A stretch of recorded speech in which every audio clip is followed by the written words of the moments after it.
Yooyaa bakkuma jirtantti nagaa. Bakka baay'ee waraanni jira. Waraana keessa maaltu jiraachuu akka danda'u immoo namoonni beeka jechuudha. Namni nagaa bahee galuu hin danda'u mirga wanni jedhan hin jiru. Ammoo gamaa gamanaa wal ajjeesus obboleeyyanuma. Obboleeyyan kaleessa wajjin qabsoo godhee jijjiirama fidee torra immoo wal ajjeesu jira. Uummanni keenya waggaa 5 du'aa ture haga meeqa akka du'e lakkoofsaan meeqa akka du'e illee lakkoofnee harkaan qabnu jechuudha. Oromiyaa keessatti waan bara kamuu ta'ee hin beeknetu amma ta'uu jira jechuudha. Akka bakka bu'aa uummataa tokkotti baay'ee nama dhukkubsa. Madaan isaa baay'ee gaffagoodha.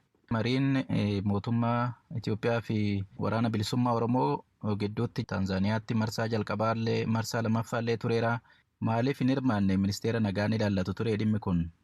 Dhimma nageenyaa seerri nuuf kenne labsiin lakkoofsi 1263 muraa 2014 dhimmi nageenyaa himaammanni isaa maal isaa nu laallata jechuudha.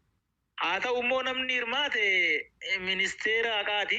Ministeera haqaa mariin nageenyaa ilaallata ka jedhu hin qabu.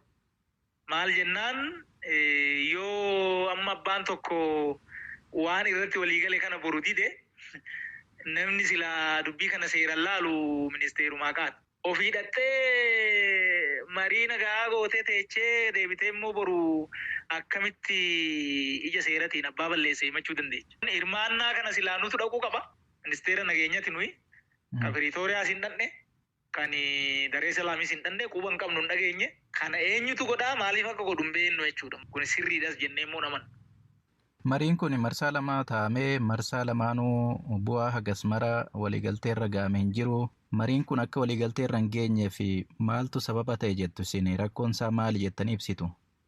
Dubbiin kun bakka an taane nun baasuu karaa nagaa fixannuu jedhamee erga daandii 94 Yuunivarsiitii Finfinnee muummee barnoota seeraa erga seenee booda waajjiraalee poolisii manneen murtii fi manneen hidhaatti deddeebi'uun hiree isaa taate adoolessa 29 bara 1996 barataa waggaa sadaffaa wayita ture yakka shororkeessummaan shakkamee to'annoo jala oole waggoota 2 fi ji'oota 7 mana murtiitti erga deddeebi'ee booda gurraandhala 30 bara 1999 yakka ittiin himatame irraa bilisaan gadhiifame barnoota isaatti deebi'e adoolessa 15 bara 2001 waraqaa qorannoo isaa milkiin goolabee eebbaaf guyyoonni 4 yoo hafan ammas irra deebiin qabame yakka shororkeessummaan himata garaagaraa of keessaa qabuun himatame dhaabbilee fi aangawoota mootummaa irratti tarkaanfii fudhachuuf socho'uun hooggantoota ABO biyya alaa jiran waliin qunnamtii uumoo namoota Keeniyaa fi iddoowwan birootti leenji'an magaalaa Finfinnee keessatti gurmeessuu fi fincila kakaasuu kan jedhan himata isaa keessatti argamu eebbifame yuunivarsiitii ba'uuf waggoota 16 itti fudhatee jira